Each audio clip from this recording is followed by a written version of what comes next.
Ahojte, moje meno je Ondrej Volker a ja vás vítam na kanáli Chlapci slovenskí.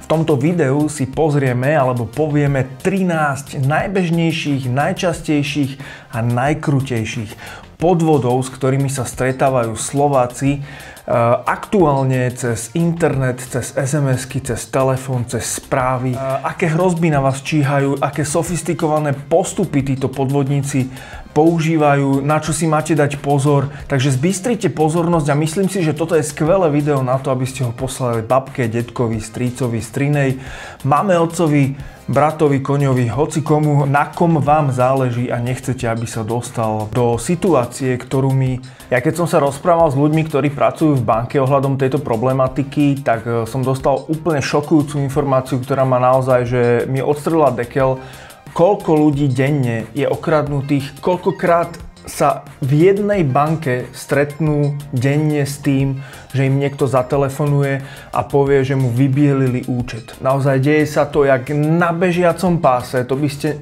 by ste neuverili, to obrovské číslo, je to minimálne trojciferné číslo za deň. Za deň, dámy a páni, preto naozaj si myslím, že toto je veľmi dôležité video a veľmi dôležité si povedať, aké sú tie scenáre, aké sú tie prípady, ako sa to deje, tak poďme na to. Tak poprvé, phishing, e-maily podvodného typu. Ide o e-mailové správy, ktoré sa vydávajú za dôveryhodné inštitúcie, banky, úrady, iné firmy veľmi známe a dôveryhodné. Ich cieľom je vylákať od vás citlivé údaje, sú to buď čísla bankových kariet alebo prihlasovacie údaje, napríklad do internet bankingu alebo do iných citlivých aplikácií, alebo vás prinútiť kliknúť na škodlivý odkaz, kde zadávate tieto údaje potom priamo podvodníkovi. Alebo na tých stránkach potom môžete dostať vírus, ktorý sa vám nainštaluje do počítača a citlivé údaje odošle podvodníkom. Varovné signály, nevyžiadaný e-mail, taký, ktorý vám prišiel bez toho, aby ste ho očakávali. V tomto e-maili od vás niekto žiada osobné alebo finančné údaje. Dôležité je si zapamätať, že banky ani iné inštitúcie nikdy od vás nebudú vyžadovať, aby ste im poslali vaše heslo e-mailom alebo nejaký PIN kód. To sa nerobí, ak to niekto od vás chce, automaticky je to podozrivé. Adresa odosielateľa a odkazy v správe nepôsobia oficiálne. Často ide o podivné alebo napodobené adresy, napríklad s drobnou pravopisnou obmenou v názve domény. Názov domény zistíte tak, že si kliknete na e-mailovú adresu odosielateľa, na meno odosielateľa alebo nájdete myškou nad meno odosielateľa, zobrazí sa vám e-mailová adresa, z ktorej bola táto správa odoslaná. Detailne si pozrite doménu, či je dôveryhodná, keď si ju zadáte do vyhľadávania, čo vám to otvorí, či to naozaj ide o naozaj oficiálnu inštitúciu. Pozor na preklepy, napríklad často sa deje Microsoft, Microsoft a podobne. Dávajte si na to pozor, čítajte pozorne a sústredene. Ďalšie varovné signály, gramatické alebo štilistické chyby, neobvyklá forma komunikácie alebo štýl komunikácie, ktorý nezodpovedá danej inštitúcii. Text často vytvára pocit naliehavosti alebo hrozby. Píše sa tam, ak okamžite nezareagujete, tak sa vám všetko zmaže alebo o niečo prídete. Takéto niečo reálne neexistuje. Ako na toto reagovať? Neklikajte na odkazy v podozrivom e-maile a neotvárajte prílohy. Nikdy neposielajte ako odpoveď na tieto e-maily nejaké heslá, PIN kódy alebo iné citlivé informácie. Nikdy si tieto inštitúcie nevyžiadajú takéto informácie e-mailom.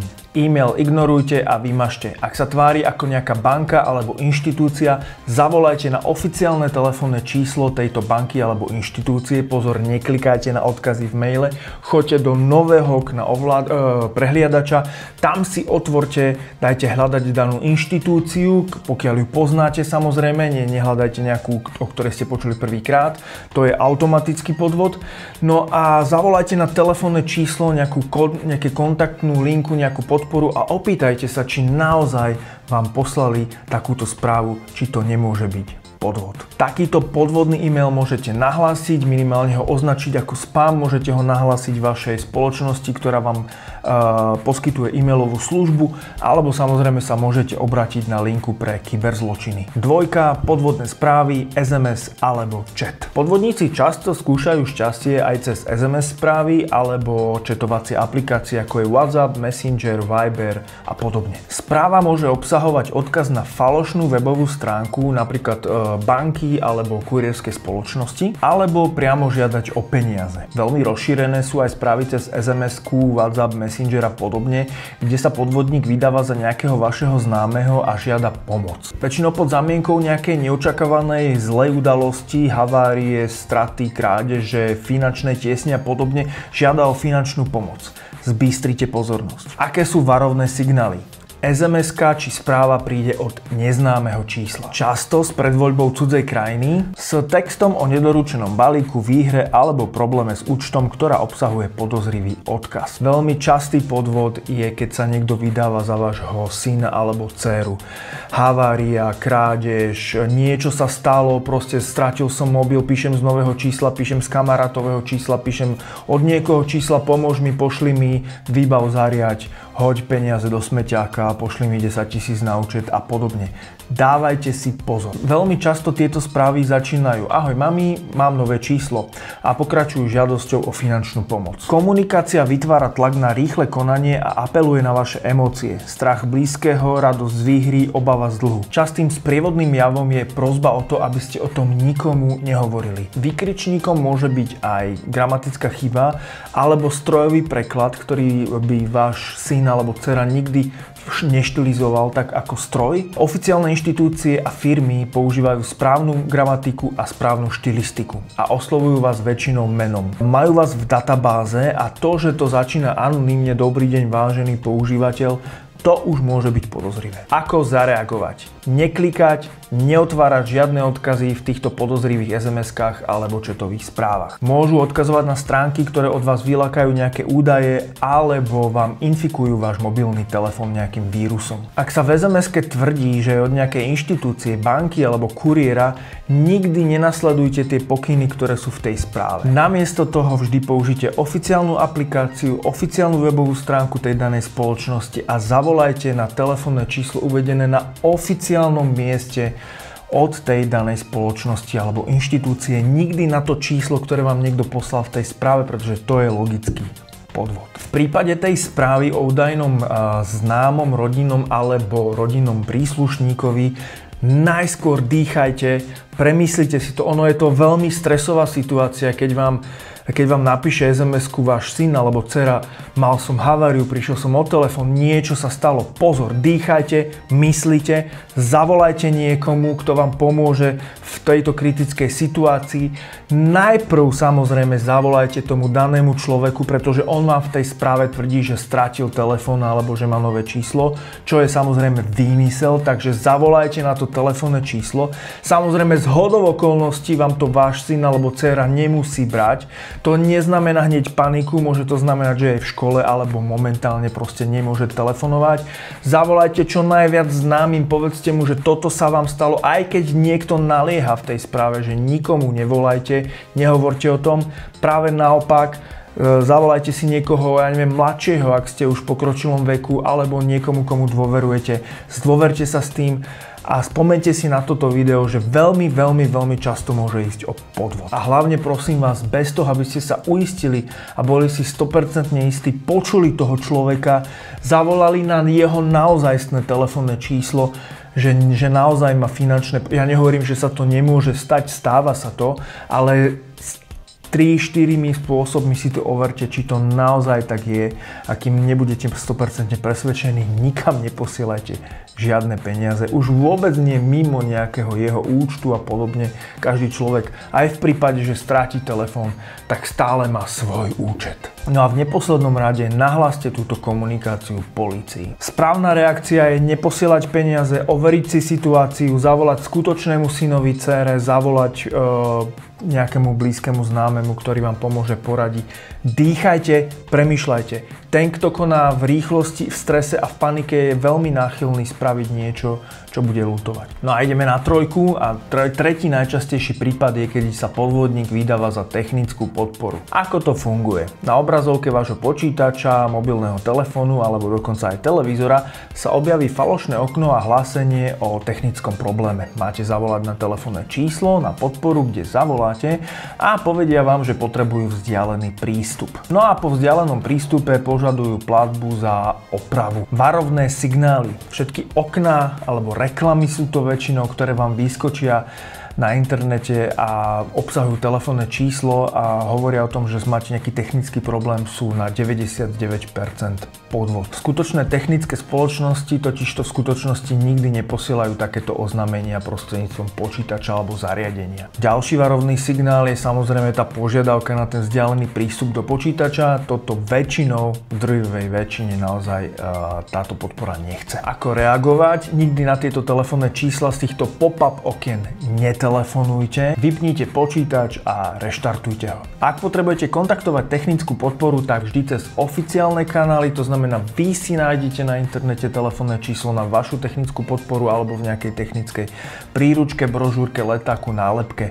Tam vytočte telefónne číslo, ktoré je tam uvedené. Rád by som vám na tomto mieste dal do pozornosti spôsob, akým môžete efektívne ochrániť seba aj svojich blízkych od týchto podvodov bezpečnostnou službou Click Security od Telekomu. Bezpečnostná služba Click Security od Telekomu automaticky chráni vaše zariadenia pred online hrozbami, a to bez toho, aby bolo potrebné inštalovať akýkoľvek software. Služba funguje na princípe DNS ochrany, čo znamená, že pri každom pokuse o návštevu webovej stránky táto služba najprv preverí dôveryhodnosť tejto webovej stránky. Ak sa pokúsite kliknúť na škodlivý odkaz, či už ide podvod alebo vírus z SMS správ, e-mailov či aplikácií ako je WhatsApp, Click Security vás na to upozorní a tento prístup na tú webovú stránku automaticky zablokuje. Táto ochrana znižuje riziko prekliku na podvodné stránky tým, že overuje web stránky v neustále aktualizovanej databáze identifikovaných hrozieb. Ak je web stránka, na ktorej odkaz práve klikáte, vyhodnotená ako riziková, prístup na ňu je okamžite zablokovaný. Táto ochrana sa aktivuje automaticky po zapnutí a funguje na všetkých zariadeniach pripojených cez Wi-Fi alebo cez mobilné dáta v sieti Telekom. Stačí teda jedna aktivácia služby a chránite všetky vaše zariadenia v sieti Telekom. To znamená mobily, tablety, notebooky, počítače alebo aj smart televízie. Čo je na tom super, že táto služba beží na pozadí, nevyžaduje žiadne nastavenie, žiadnu konfiguráciu, no a hlavne nijako nespomaluje vaše pripojenie na internet. No a ešte ako malý bonus budete potom dostávať mesačne prehľad o všetkých hrozbách, pred ktorým vás táto služba ochránila, aby ste vedeli, koľkým hrozbám ste za ten mesiac čelili. No a my poďme na štvrtý prípad, ktorý je veľmi často cielený na seniorov s pracovným názvom vnuk alebo vnučka v problémoch. Ako to funguje? Volajú starým rodičom a vydávajú sa za vnuka alebo vnučku alebo iného príbuzného. Tvrdia, že majú nehodu, sú zatknutí alebo potrebujú jednoducho peniaze. Trvajú na dodržaní tajomstva a vyžadujú okamžitú platbu. Varovné signály. Volajúci nepozná osobné detaily o rodine.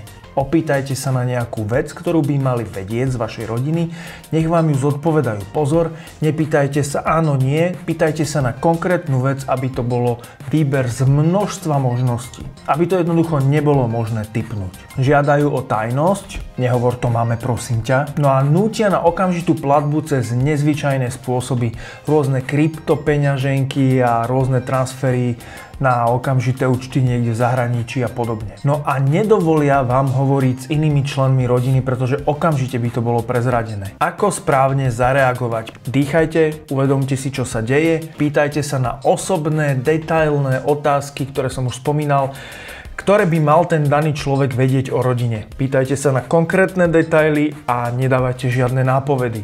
Ten človek si musí spomenúť. Ak si nespomenie, pýtajte sa na iný detail, ale nezľahčujte to. Nedávajte možnosti, nenapovedajte. V momente, ak vám je jasné, že ide o podvod, zveste a zavolajte na oficiálne číslo tomu vášmu rodinnému príslušníkovi. No a hlavne Poradte sa s inou osobou pred samotnou platbou. Nikdy žiadne peniaze neposielajte bez toho, aby ste sa naozaj reálne, aj keď ste to slúbili, neviem ako, poradili s niekým príbuzným. 5. Romance scam, alebo láskové podvody. Tu držíme veľmi nechvalný rebríček, alebo teda prvé miesto v tomto rebríčku na Slovensku, pretože sme číslo 1 v Európskej únii v zraniteľnosti. Na tieto podvody nám naozaj letia naše dôchodkyne a dôchodcovia, ale aj iní naši obyvatelia Slovenskej republiky. Ako to funguje?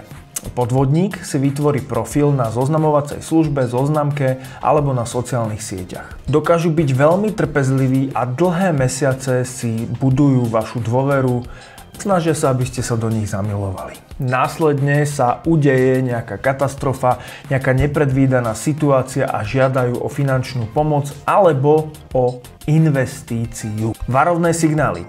Profilové fotky vyzerajú až príliš dokonalo. Nikdy sa nechcú stretnúť osobne, vždy je tam nejaká výhovorka. Veľmi rýchlo sa snažia presunúť tú komunikáciu mimo tej zoznamovacej platformy alebo sociálnej siete, čiže väčšinou rýchlo chcú, aby ste si písali SMS-ky alebo na WhatsAppe alebo nedaj Bože na Telegrame a iných pochybných četovacích platformách. No a žiadajú peniaze buď na investíciu, cestovné, lekárske účely alebo jednoducho im vyhorel dom, či iná katastrofa sa udiala. V susednej Českej republike je známy prípad, ako sa muž zamiloval do falošnej Sandry Bullock, kde ho podvodníci pripravili o milióny korún. Mne sa osobne nechce veriť tomu, že takýto podvod sa naozaj stal, ale vidíte, deje sa to a dajte pozor na to, deje sa to všade okolo nás. Tieto hrozby tu číhajú naozaj vo veľkom. Ako správne zareagovať? Nikdy neposielajte peniaze nikomu, koho ste nevideli osobne. Skúste použiť vyhľadávač fotografií, ktorý ten daný človek má vo svojom profile. To znamená, dáte si tú fotku hľadať na internete, či náhodou nepoužil nejakú fotku niekoho iného. No a vždy sa poradte s rodinnými príslušníkmi alebo so známymi pred nejakými finančnými investíciami, transakciami a podobne. Ja viem, že láska je slepá, je ťažko veriť, že ste boli dobehnutí a možno vám to zlomí srdce, ale jednoducho môžete prísť naozaj veľký balík peňazí a budete z toho veľmi smutní. Ideme na 6. Falošné lotérie a výhry. Ide o veľmi rozšírený podvod smerom na dôchodcov.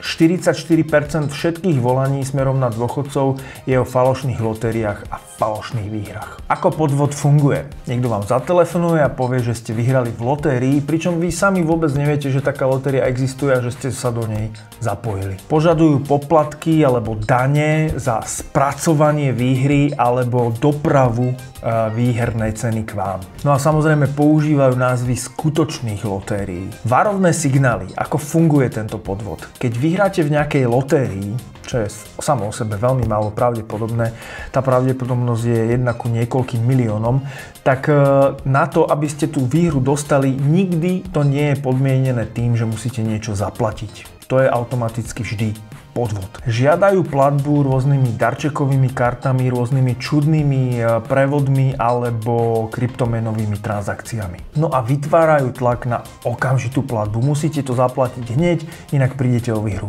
To je, prosím, pekne podvod. Ako zareagovať? Pamätajte si, ak musíte platiť za výhru, je to podvod. Kontaktujte oficiálnu nejakú linku tej lotérie, aby ste si overili, či to tak naozaj je. No a nikdy neplatíte žiadne poplatky na to, aby ste niečo vyhrali. Ideme na najčastejší podvod číslo 7 a to je, keď sa podvodník vydáva za nejakú oficiálnu vládnu inštitúciu. Najčastejšie sa podvodníci vydávajú za sociálnu poisťovňu, daňový úrad, políciu alebo súd. Ako funguje tento podvod? Podvodník vám zatelefonuje a tvrdí, že dlhujete na daniach alebo musíte zaplatiť nejakú pokutu, pretože ste porušili zákon. Hrozia často až zatknutím, ak pokutu okamžite nezaplatíte. Pozor, používajú falošné čísla odznakov a mená skutočných pracovníkov týchto inštitúcií. Varovné signály, ako tento podvod rozoznať. Polícia nikdy nepožaduje zaplatenie nejakej pokuty telefonicky. Skutočné úrady budú s vami komunikovať písomne, no a nikto vám nikdy nebude hroziť väzením alebo zatknutím, ak niečo okamžite nezaplatíte. Na všetko sú nejaké lehoty, aj aby ste si to mohli overiť. Ako správne zareagovať, keď sa stretnete s týmto podvodom? Zložte telefón a zavolajte na oficiálnu telefónnu linku danej inštitúcie, úradu alebo organizácie a opýtajte sa na to, že vám niekto volal, či to náhodou nie je podvod. Polícia ani žiadny úrad nikdy nevyžaduje žiadnu platbu okamžite a nechajte si poslať oficiálny dokument poštou domov. No a ideme na najčastejšie podvody číslo 8 z kategórie medických podvodov alebo zdravotných podvodov. Ako tento podvod funguje? Niekto vás kontaktuje a tvrdí, že zastupuje zdravotnú poisťovňu. Tvrdia, že potrebujú overiť vaše osobné údaje alebo kartičku z poistenca zdravotnej poisťovne alebo ponúkajú bezplatné zdravotnícke pomôcky. Varovné signály. Ako tento podvod rozoznať? Zo zdravotnej poisťovne vám nikto len tak volať nebude. Nie, to takto nefunguje. Väčšinou kontaktuje človek zdravotnú poisťovňu alebo vás spätne kontaktuje človek zo zdravotnej poisťovne, ale na základe nejakej predchádzajúcej nedávnej komunikácie. Žiada od vás číslo karty poistenia cez telefón, čo je samo o sebe čudné, pretože zdravotná poisťovňa pozná vaše číslo karty, pozná aj vaše dátum narodenia a tak ďalej. No a ak k tomu ponúkajú ešte nejaké bezplatné produkty, je to jasné. Ako správne zareagovať na tento typ podvodu? Zavolajte svojmu príbuznému, povedzte mu, o čo sa jedná a povedzte, že máte podozrenie o podvode. Kontaktujte zdravotné stredisko, zdravotnú poisťovňu alebo nemocnicu alebo odkiaľ volajú napriamo, povedzte im, že niekto od vás volal, že si to chcete overiť, či to naozaj je človek od nich. No a skutočné zdravotné inštitúcie vždy vyžadujú platbu na mieste, nikto nikdy vopred neplatí, proste toto nefunguje v tomto biznise, neplatte nič, neplatte, zavolajte známenu. Veľmi častý podvod číslo 9, o ktorom sme robili aj videoreportáž, videoanalýzu a dokonca takú videoinvestigatívu na našom kanáli Chlapci slovenskí, na ktorom sa nachádzate, a to ide o QR platobné podvody parkovacieho typu. Je to absolútny fenomén posledných mesiacov, je rozšírený po celej Európe, určite je aj v Bratislave a pravdepodobne v tejto chvíli už aj v ďalších mestách. Ako tento podvod funguje? Falošný QR kód je nalepený na oficiálny parkovací automat, stĺpík alebo nejakú oficiálnu informáciu, je len prelepený ten oficiálny QR kód tým falošným. Po naskenovaní tohto falošného QR kódu ste presmerovaní na falošnú web stránku ako keby parkovacej spoločnosti. No a miesto toho, aby ste zaplatili pár eur parkovného, tak odošlete svoje platobné informácie o vašej karte podvodníkom, ktoré sú následne zneužívané. Takže ak ste to raz naskenovali a napísali zablokovať, zrušiť kartu, vybaviť novú. Varovné signály. Ako tento podvod rozoznať? Prejdite nechtom popri tom QR kóde, či náhodou nie je dodatočne nalepený alebo prelepený ten oficiálny. Adresa, kam sa dostanete po tom naskenovaní toho QR kódu, neskorešponduje s tou oficiálnou adresou, na ktorú ste zvyknutí z predošlých platieb. Prípadne je tam ešte nejaká požiadavka na nejakú dodatočnú aplikáciu, aj to môže byť podvod. Ako správne zareagovať? Používajte iba oficiálne aplikácie z vášho Google Store alebo App Store,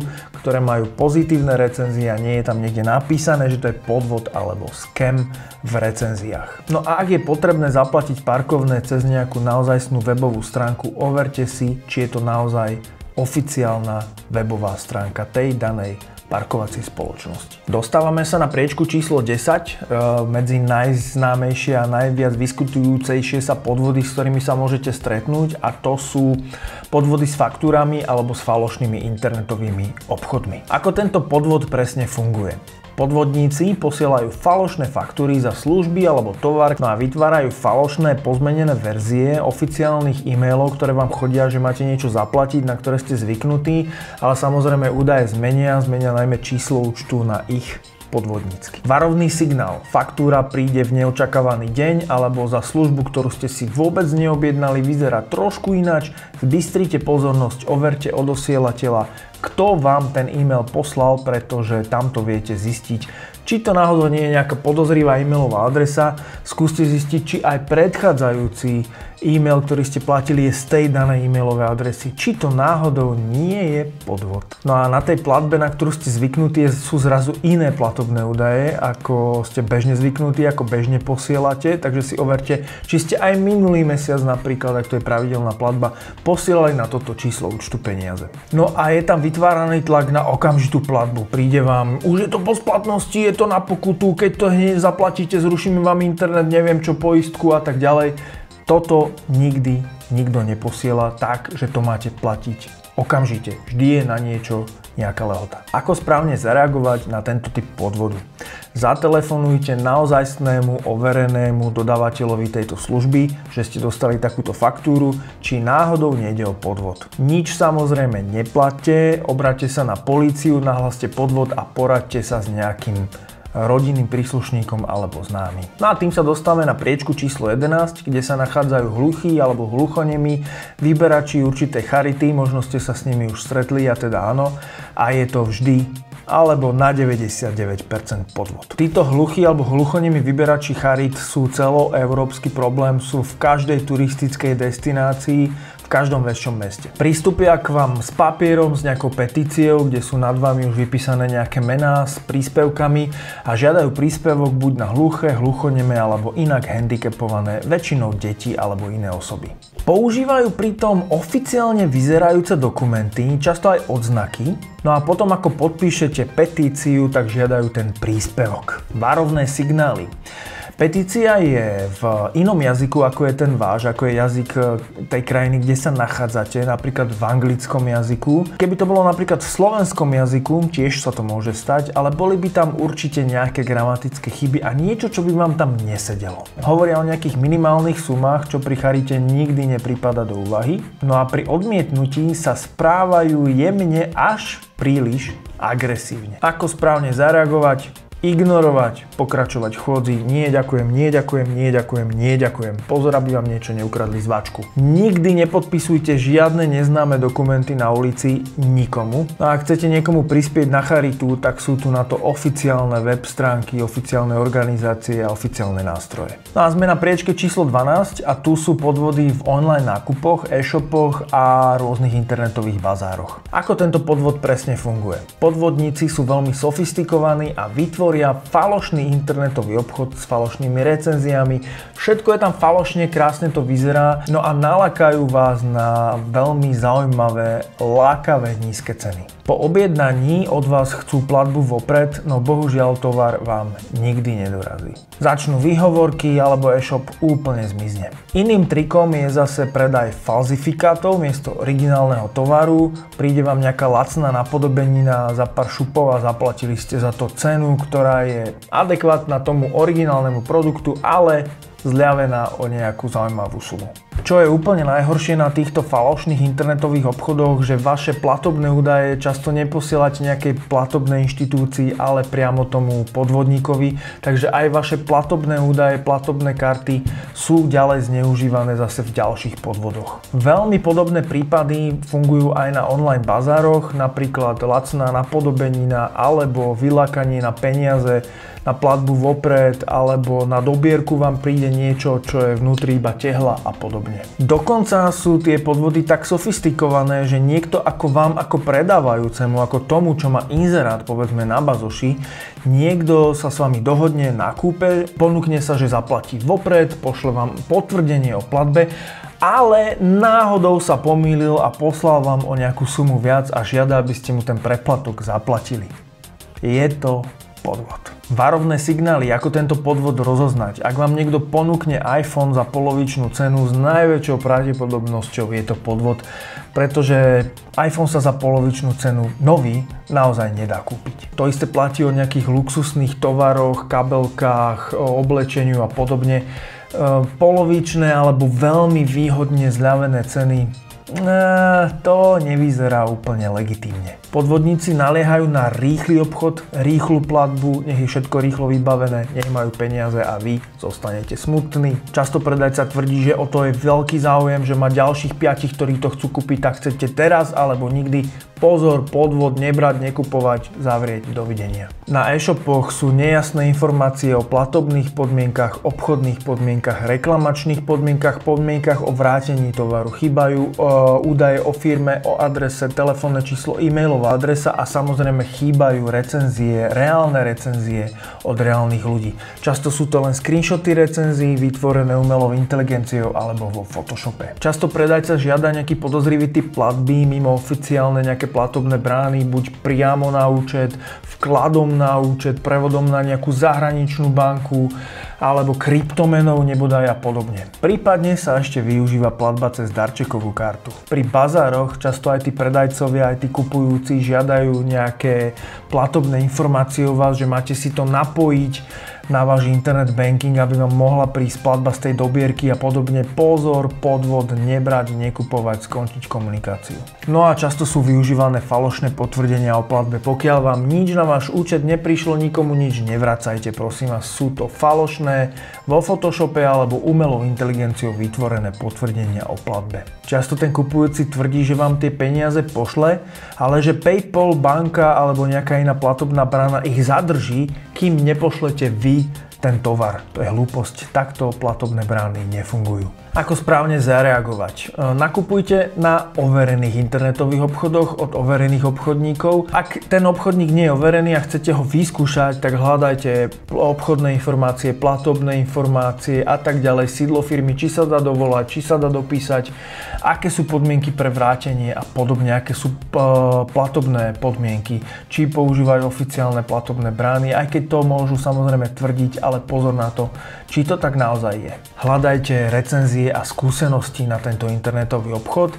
Zadajte meno internetového obchodu, dajte medzera, recenzie alebo skúsenosti do Google a zistujte, čo vám na tých stránkach vybehne, aké skúsenosti s tým mal niekto iný mimo tú ich webovú stránku, lebo tam budú samozrejme tvrdiť, že sú najlepší na svete. Ak na ten internetový obchod nenájdete žiadnu recenziu alebo iba negatívnu, tak je to jasné, je to podvod. Na zlaté pravidlo, ak niečo vyzerá príliš dobre na to, aby to bola pravda, väčšinou to pravda nie je a je to podvod. Neposielajte žiadne peniaze vopred, žiadne preplatky a podobne, určite nie osobám, ktoré nikdy ste nevideli a nepoznáte. Dajte si pozor na zlý strojový preklad, nejakú nezvyčajnú komunikáciu, zlú slovenčinu, neposkytujte nikomu platobné informácie o vašej platobnej karte a neklikajte na nejaké podozrivé odkazy v správach. Ak niekto tvrdí, že vám poslal peniaze naviac, čo si väčšinou všetci dáme pozor, tak si to skontrolujte na svojom internet bankingu. Určite nie je žiadneho jeho výpisu, ktorý vám pošle, ktorý je vytvorený a sfalšovaný. No a najlepšie, ak predávate niečo, tak sa stretnite osobne na polceste, predajte si tovar z ručky do ručky, ideálne žiadajte hotovosť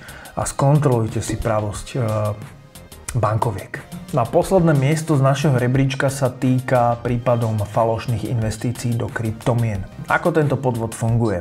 Niekto vás kontaktuje a ponúka vám zaručené zhodnotenie vašich peňazí prostredníctvom kryptomien či iných podozrivých investícií. Často žiadajú platbu v kryptomenách, používajú falošné celebrity alebo investičných poradcov. Varovné signály, garantované nezvyčajne vysoké úrokové sadzby zhodnotenia vašich peňazí. Zase zlaté pravidlo, ak niečo vyzerá príliš dobre na to, aby to bola pravda. Väčšinou ide o podvod. Vyvíjajú tlak na okamžité rozhodnutie, pretože teraz je tá správny moment, správna investícia, za 5 minút už to nebude aktuálne. To takto nefunguje. Telefonujú znova a znova aj po tom, čo ich odmietnete. Pozor, podvod. Toto nikto legitímne nespraví. No a ako zareagovať? Ukončite hovor, čau kodovi, ahoj. Mnohí ľudia píšu, že si ešte aj zablokovali to číslo, z ktorého volali, ale to väčšinou nepomáha, pretože majú tie hacknuté ústredne. To je tiež také ako zaujímavé, že oni dokážu volať proste z čísla niekoho úplne iného. Vy potom voláte naspäť na to číslo a dovoláte sa nejakej pani Hedvigy z Liptovského Mikuláša, ktorá netuší, prečo jej voláte. Na záver tu mám ešte také univerzálne odporúčanie, ako sa zachovať univerzálne, ak sa stretnete s nejakým typom podvodu, ktorý sme nespomenuli. Pravidlo číslo 1, toto bolo viackrát omielané, ak niečo vyzerá príliš dobre na to, aby to bolo naozaj, väčšinou to naozaj nie je, buďte veľmi opatrní. Nikdy vy neplatte za to, aby vám niekto zaplatil. To je hlúposť. Či už ide o výhru, investíciu, prevod peňazí cez nejaké bazáre a podobne. Skutočné a reálne inštitúcie nikdy nevolajú so zámienkou, aby ste mali niekomu poslať peniaze, už vôbec nie okamžite. A vždy máte čas na to, aby ste si overili legitímnosť informácií, ktoré vám niekto hovorí. Nikdy nekonajte zbrklo, v amoku, v nejakom strese alebo pod nejakým tlakom, že sa niekomu niečo stalo. Overte, dýchajte, volajte známemu, poradte sa, pozrite si toto video. No a zo pár praktických tipov na záver. Ak vám niekto telefonuje s tým, že viete, že to je podvod, zrušte telefonát, ďalej to nepočúvajte. Vždy si overujte správnosť a legitímnosť toho, že vám niekto volá cez nezávislý kanál. To znamená, nedajte na to, čo vám on hovorí, zavrite to, otvorte oficiálnu stránku tej inštitúcie alebo telefónne číslo, leták, brožúra, časopis. Zavolajte na oficiálne telefónne číslo, overte si to cez oficiálny kanál. Vždy sa pred nejakými finančnými transakciami a investíciami poradte so známym, ktorý sa tomu rozumie. Používajte iba oficiálne webové adresy a oficiálne aplikácie. Neotvárajte žiadne odkazy v nevyžiadaných a neočakávaných e-mailoch, SMS-kách a správach. Pravidelne aktualizujte svoj software v počítači a v telefóne a máte nainštalovanú aj nejakú ochranu, možno nejaký antivírus, prípadne využite Telekom Click Security, ktorý je za mňa určite veľmi dobrý nástroj. No a zálohujte si pravidelne aj svoje dáta. Človek často myslí na peniaze, aby ich mal bezpečí, ale potom mu je možno ľúto, že prišlo nejaké dôležité dokumenty alebo fotografie. Na záver, ak náhodou nezabralo niečo, čo sme vám tu povedali, alebo chcete poradiť niekomu známemu, kto toto video nevidel, a ešte raz apelujem na to, aby ste toto video určite poslali všetkým, na ktorých vás záleží, aby neprišli o peniaze, aby sa nedostali do nejakej zlej situácie. Tak ak náhodou sa dostanete vy alebo niekto známy do situácie, že boli ste podvedení, zareagujte takto. Okamžite kontaktujte banku a zablokujte všetky karty, kým sa situácia nevysvetlí. Nahláste podvod na polícii alebo na telefónnom čísle 158.